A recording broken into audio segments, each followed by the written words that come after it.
V അരുണും Dan കുര്യനും കൂടുതൽ വിവരങ്ങൾ നൽകും. പ്രത്യേകിച്ചും തെരഞ്ഞെടുപ്പിൽ മുന്നണികൾ കച്ചമുറയ്ക്ക് ഇറങ്ങുന്ന സാഹചര്യത്തിൽ എന്തൊക്കെ അവകാശവാദങ്ങളാണ് ഉന്നയിക്കുന്നത്, എന്തൊക്കെ ആരോപണങ്ങളാണ്, പ്രത്യാരോപണങ്ങളാണ് ഉന്നയിക്കുന്നത് എന്നുള്ളതൊക്കെ പ്രസക്തമാണ്. ഈ സമയത്ത് ആദ്യം വി അരുണിലേക്ക്. അരുൺ, പ്രധാനമായും നഗരസഭയിൽ ഭരണം നിലനിർത്തണമെങ്കിൽ CPM LDF മുന്നോട്ട് വയ്ക്കുന്ന പ്രധാനപ്പെട്ട നേട്ടങ്ങൾ, അതിൽ സ്മാർട്ട് സിറ്റി എന്നുള്ള പദ്ധതിയാവാം, അതിനും അപ്പുറത്തേക്ക് ഒരുപാട് അഴിമതി ആരോപണങ്ങൾ, പിൻവാതിൽ നിയമനങ്ങൾ, ഇടയിലുണ്ടായ വലിയ വിവാദങ്ങൾ, അപ്പോഴും പറയാം രാജ്യാന്തര തലത്തിൽ നേട്ടങ്ങൾ സ്വന്തമാക്കി പുരസ്കാരങ്ങൾ നേടി എന്നൊക്കെ.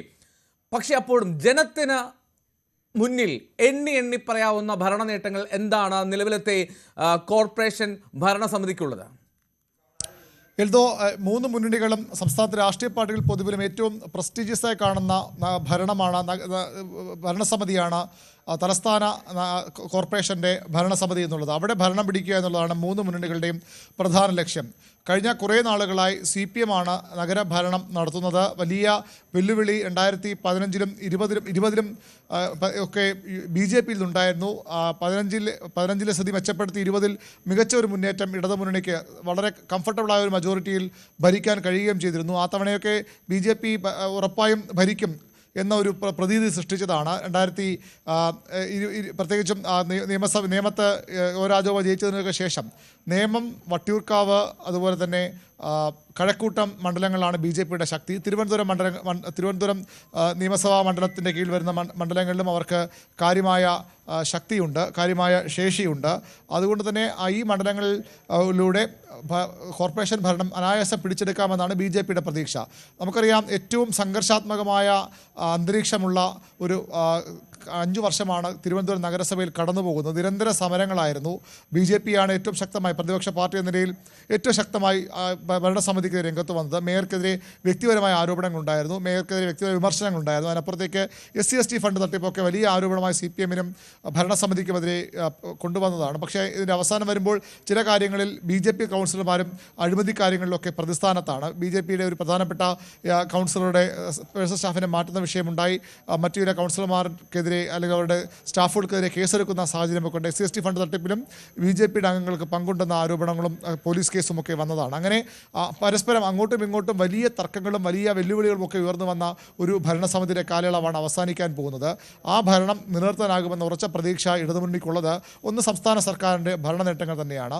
നഗരസഭയിലും പല അഭിമാനകരമായ നേട്ടങ്ങളും കൗൺസിൽ നേതൃത്വം എണ്ണിക്കാട്ടുന്നുണ്ട്. നിരവധി അന്താരാഷ്ട്ര അംഗീകാരങ്ങൾ മേയർക്കും അതുപോലെ തന്നെ ഭരണസമിതിക്കും ലഭിച്ചിട്ടുണ്ട്. സ്മാർട്ട് റോഡുകൾ, തലസ്ഥാനത്തിൻ്റെ മുഖച്ഛായ മാറ്റിയ സ്മാർട്ട് റോഡുകൾ, അതിൻ്റെ അവകാശവാദത്തെ ചൊല്ലി BJPയും CPM-യുമായി തർക്കമുണ്ടെങ്കിലും കേന്ദ്ര സർക്കാരും സംസ്ഥാന സർക്കാരും നഗരസഭയുമായി തർക്കമുണ്ടെങ്കിൽ പോലും രണ്ടുപേർക്കും തുല്യ പങ്കാളിത്തമുള്ള ഒരു പദ്ധതിയാണ് സ്മാർട്ട് റോഡുകൾ. അതിൻ്റെ അവകാശവാദത്തിൽ തന്നെ തർക്കമുണ്ട്. റോഡുകളിലൂടെ തലസ്ഥാനത്തെ മുഖച്ഛായ തന്നെ മാറ്റിയെന്ന് നഗരസഭ പറയുന്നു. നിരവധി സഹായ പദ്ധതികൾ, ലൈഫ് ഉൾപ്പെടെ ഭവന പദ്ധതിയുടെ സഹായ പദ്ധതികൾ അടക്കം നടത്തിയിട്ടുണ്ട്. അങ്ങനെ നഗരസഭയ്ക്ക് സംസ്ഥാന സർക്കാർ നേട്ടങ്ങളും അതുപോലെ തന്നെ നഗരസഭയുടെ നേട്ടങ്ങളും ഒരു പട്ടിക അവർ നിരത്തുന്നുണ്ട്. ഇതെല്ലാം പൊള്ളയാണ്, കളവാണ്, എല്ലാം കടുത്ത അഴിമതിയാണ് നഗരസഭയിൽ ഉണ്ടായിരുന്നത്.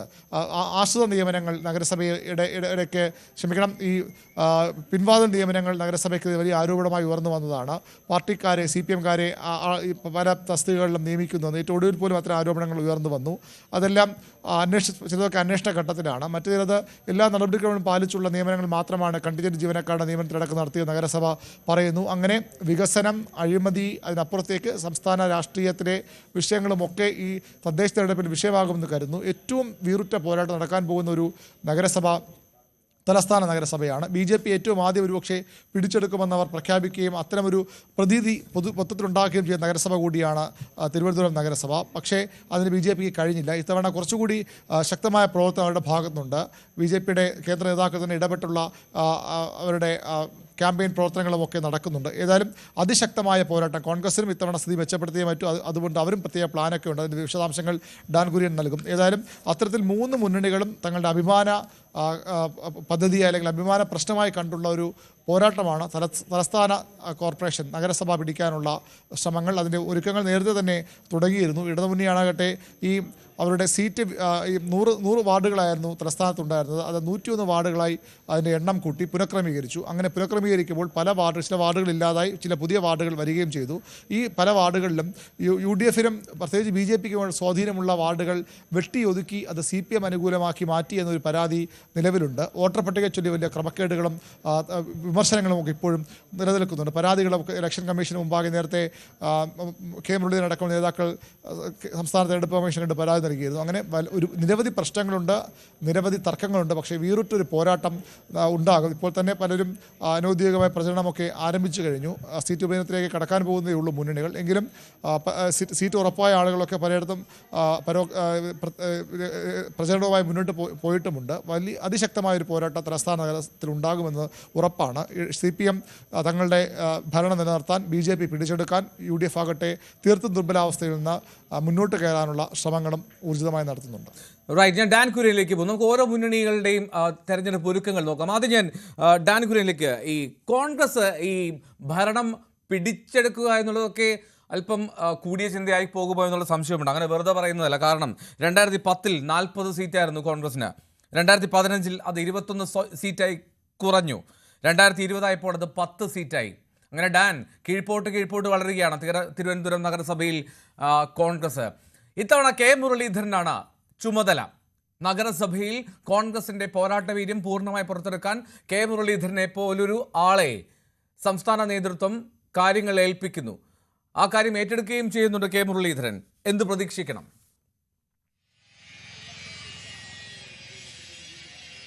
അതായത് കഴിഞ്ഞ നിയമസഭാ തെരഞ്ഞെടുപ്പിൽ അടക്കം തിരുവനന്തപുരം നഗരസഭയിൽ ഒരു സ്ഥിതി മെച്ചപ്പെടുത്താൻ കഴിയാതിരുന്നത് നിയമസഭയിലെ പെർഫോമൻസിനെ വലിയ തരത്തിൽ പ്രതികൂലമായി ബാധിച്ചിട്ടുണ്ട്. അതായത് ആകെ തിരുവനന്തപുരത്ത് UDF-ന്റെ ഒപ്പമുള്ളത് കോവളം നിയോജക മണ്ഡലം മാത്രമാണ്.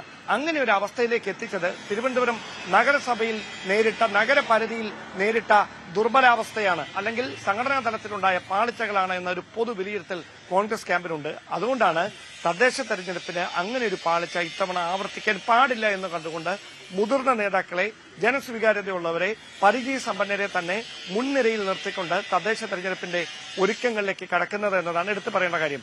അവിടെ പ്രധാനപ്പെട്ട ഒരു കാര്യം, നേരത്തെ മേയർ സ്ഥാനത്തേക്ക് ആര് എന്നതൊക്കെ തെരഞ്ഞെടുപ്പിന് ശേഷം മാത്രം ചർച്ച ചെയ്യപ്പെടുന്ന ഒരു കാര്യമായിരുന്നു. പക്ഷേ ഇത്തവണ അങ്ങനെയല്ല. മേയർ മുഖമായി ഉയർത്തിക്കാണിക്കാൻ പോകുന്നത് ആര് എന്ന ഒരു സന്ദേശം ഒരുപക്ഷെ തെരഞ്ഞെടുപ്പ് അടുക്കുന്ന സമയത്ത് തന്നെ, അതായത് വിജ്ഞാപനം വരുന്ന സമയത്ത് തന്നെ അത്തരത്തിലൊരു കാര്യത്തിൽ ധാരണയിലേക്ക് എത്തിയേക്കും. നേരത്തെ അവിടെ KS ശബരിനാഥന്റെ പേര് പറഞ്ഞു കേൾക്കുന്നുണ്ടായിരുന്നു. ഇപ്പോൾ GV ഹരിയുടെ പേര് സജീവമായി തന്നെ ചർച്ചകളിലുണ്ട്. അതായത് ഒരു പരിചയസമ്പന്നനായ മുഖത്തെ ഉയർത്തിക്കാണിച്ചുകൊണ്ടായിരിക്കും ഈ കോർപ്പറേഷൻ തെരഞ്ഞെടുപ്പിനെ കോൺഗ്രസ് UDF നേരിടാൻ ഒരുങ്ങുന്നത്. മാത്രമല്ല 3 പ്രധാനപ്പെട്ട നിയമസഭാ മണ്ഡലങ്ങളിൽ, അതായത് തിരുവനന്തപുരം സെൻട്രല്, അതോടൊപ്പം വട്ടിയൂർക്കാവ്, അതോടൊപ്പം നേമം, ഈ 3 സ്ഥലങ്ങളിൽ കൃത്യമായി സ്വാധീനമുണ്ടാക്കാൻ കഴിയുന്ന ആളുകളെ കേന്ദ്രീകരിച്ചുകൊണ്ട് തന്നെയാണ് സ്ഥാനാർത്ഥി പട്ടിക അടക്കം സജ്ജമാക്കുന്നത്. അതുമായി ബന്ധപ്പെട്ട ചർച്ചകളൊക്കെ ഇന്നലെയും നടക്കുന്നുണ്ടായിരുന്നു. അതിൽ അന്തിമമായ ഒരു ധാരണയിലേക്ക് എത്തിയിട്ടില്ല. എന്തായാലും 2 ബ്ലെൻഡുകളാണ്, അതായത് അനുഭവ പരിചയമുള്ള മുതിർന്ന നേതാക്കളെയും അതോടൊപ്പം പൊതു സ്വീകാര്യതയുള്ള യുവമുഖ്യങ്ങളെയും, ഇവരെ രണ്ടുപേരെയും ഒരുപോലെ പരിഗണിച്ചുകൊണ്ട് കോർപ്പറേഷൻ തെരഞ്ഞെടുപ്പിനെ നേരിടുക എന്നൊരു പൊളിറ്റിക്കൽ സ്ട്രാറ്റജിയാണ് UDF-ന്റെ ഭാഗത്തു നിന്ന്, കോൺഗ്രസ് ക്യാമ്പിന്റെ ഭാഗത്തു നിന്നുണ്ടാകുന്നത്. അവിടെ ഏറ്റവും പ്രധാനപ്പെട്ട കാര്യം, ഈ നഗരസഭയിലേക്ക് മികച്ച പ്രകടനം കാഴ്ചവെക്കുന്നവർക്ക് അവരുടെ അവസരങ്ങൾ കോർപ്പറേഷനിൽ മാത്രമായി ഒതുക്കാതെ അതിന് മുകളിലേക്ക് കൂടി അവരെ പരിഗണിക്കുന്ന തരത്തിലുള്ള കൂടിയാലോചനകൾ നടക്കുന്നുണ്ട്. അതുകൊണ്ട് തന്നെ ഒരേ സമയം ഈ നഗരസഭാ നേതാക്കൾ കളത്തിൽ ഇറങ്ങണമെങ്കിൽ അവിടെയും കോൺഗ്രസ് പാർട്ടി നേരിടുന്ന ചില പ്രശ്നങ്ങളില്ലേ? ഈ പറയുന്ന പേരുകളിൽ ഭൂരിഭാഗവും നിയമസഭാ തെരഞ്ഞെടുപ്പിൽ സീറ്റ് കിട്ടുമെന്ന പ്രതീക്ഷയിൽ കച്ചമുറുക്കിയിരിക്കുന്നവരാണ്. അവർ ഈ കോർപ്പറേഷൻ തെരഞ്ഞെടുപ്പിൽ മത്സരിക്കാനുള്ള തയ്യാറാകുമോ? അത്തരത്തിൽ സന്നദ്ധത കാട്ടുമോ? അത് തന്നെയാണ് ഞാൻ പറഞ്ഞത്. അതായത് AICCയുടെ പ്രതിനിധി സംഘം പാലോട് രവി DCC അധ്യക്ഷനായിട്ടിരുന്ന സമയത്ത് ഇവിടെ എത്തുകയും DCC ഭാരവാഹികളുമായും KPC ഭാരവാഹികളുമൊക്കെയായി നേരിട്ടും വെവ്വേറെയും ചർച്ചകൾ നടത്തിയിരുന്നു.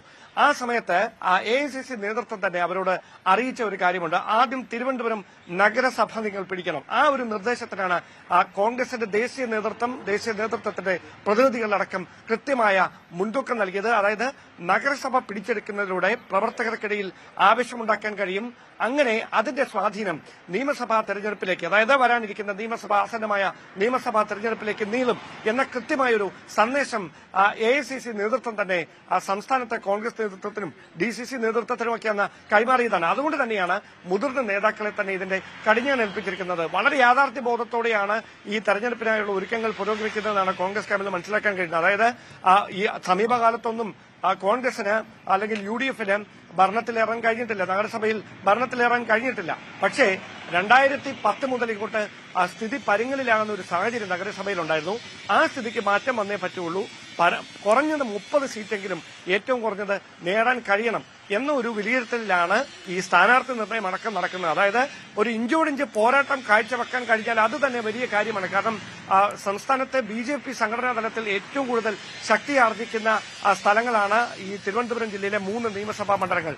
അവിടെ അവരോട് നേരിട്ട് പോരാടി ഈ 10-ൽ നിന്ന് അത് 30-ആയെങ്കിലും ഉയർത്താൻ കഴിഞ്ഞാൽ തന്നെ അത് വലിയ കാര്യമായിട്ടാണ് കോൺഗ്രസ് ക്യാമ്പ് കരുതുന്നത്. അതുകൊണ്ടാണ് അത്തരത്തിൽ മുതിർന്ന നേതാക്കളെ മുന്നിൽ നിർത്തിക്കൊണ്ട് തന്നെ ഇതുമായി ബന്ധപ്പെട്ട അവസാനവട്ട ചർച്ചകളും ഒരുക്കങ്ങളും പുരോഗമിച്ചുകൊണ്ടിരിക്കുന്നത്. റൈറ്റ്, ഞാൻ VV അരുണിലേക്ക് കൂടി ഒന്ന് പോവുകയാണ്. അരുൺ, ഈ LDFനെ സംബന്ധിച്ച് LDFന്റെ പ്രധാനപ്പെട്ട മുദ്രാവാക്യം അത് ഭരണ നേട്ടങ്ങളായി ഉയർത്തിക്കൊണ്ടായിരിക്കും. പക്ഷേ നേരത്തെ കഴിഞ്ഞ തവണ ഭരണത്തിലെത്തിയപ്പോൾ പ്രായം കുറഞ്ഞ മേയറെ കൊണ്ടുവരുന്നു, അത് വലിയ അഭിനന്ദനമുണ്ടാക്കി. പക്ഷേ പിന്നീട് നിരവധി അഴിമതി ആരോപണങ്ങൾ വരുന്ന സാഹചര്യമൊക്കെ ഉണ്ടായി. അപ്പോൾ ഇതിനൊക്കെ മറുപടി എന്നോണം ഏത് തരത്തിലുള്ള ഒരു നേതൃത്വത്തെ കൊണ്ടുവരാനായിരിക്കും ശ്രമം? പ്രത്യേകിച്ചും ആര്യ രാജേന്ദ്രൻ ഇക്കുറി മത്സരിക്കാനുണ്ടാകുമെന്ന് കരുതേണ്ടതില്ലല്ലോ. എൽദോ ആര്യ രാജേന്ദ്രൻ ഇക്കുറി മത്സരിക്കാൻ ഉണ്ടാകില്ല എന്ന് തന്നെയാണ് നമുക്ക് ലഭിക്കുന്ന വിശ്വസനീയമായ വിവരം. ഒരു കാര്യമുള്ളത്, തലസ്ഥാന നഗരസഭയിൽ ഇത്തരമൊരു യുവ മുഖം അവതരിപ്പിക്കുമ്പോൾ വലിയ പ്രതീക്ഷ CPM കേന്ദ്രങ്ങൾക്കുണ്ടായിരുന്നു.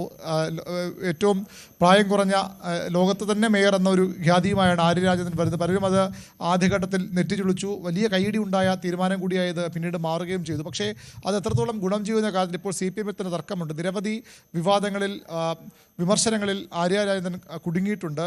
പലതും അപക്വമായ ഇടപെടൽ തരത്തിലുള്ള വിമർശനം CPM-നുള്ളിൽ തന്നെ ഉയർന്നു വന്നു. മേയറെ കൃത്യമായി ഒന്ന് ഗ്രൂം ചെയ്തെടുക്കുന്നതിൽ CPM നേതൃത്വത്തിന്, ചുമതലയുള്ള നേതൃത്വത്തിന് കഴിയാതെ പോയെന്ന വിമർശനവും പാർട്ടിക്കുള്ളിൽ ശക്തമാണ്. ഒരു തരത്തിൽ അത്തരമൊരു യുവ മേയർ വന്നപ്പോഴുള്ള ഒരു കയ്യടി അത് പൂർണ്ണമായി നിലനിർത്തി പോകാൻ CPM-ന് കഴിഞ്ഞില്ല എന്ന വിമർശനമാണ് കൂടുതൽ ശക്തമായി ഉയരുന്നത്.